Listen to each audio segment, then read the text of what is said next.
Hello viewers, আসসালামু আলাইকুম। আপনারা সবাই কেমন আছেন? আলহামদুলিল্লাহ, আমরা সবাই ভালো আছি।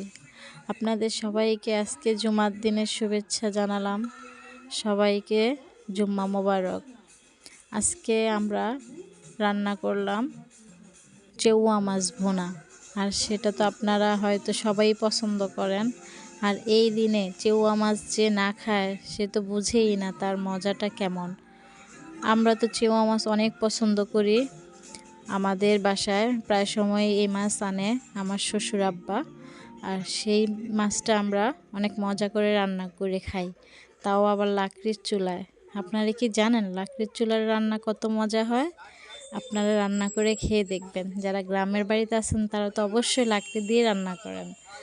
যাক, এখন বলেন তো কার কার চেউয়া মাছ পছন্দ, তারা আমাকে কমেন্ট করে জানাবেন, ঠিক আছে?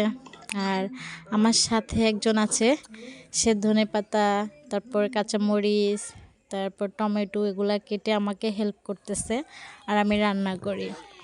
এদিক দিয়ে ভাত বলক চলে এসেছে, লাকড়ির চুলার ভাত খুব সুন্দরভাবে বলক আসতেছে। তারপর আমরা টমেটো দিয়ে এই মাছটা ভুনা করে নিলাম। মাছটা দেখতে যেমন টাটকা হয়েছে, রঙটা যেমন গাঢ় হয়েছে, খেতে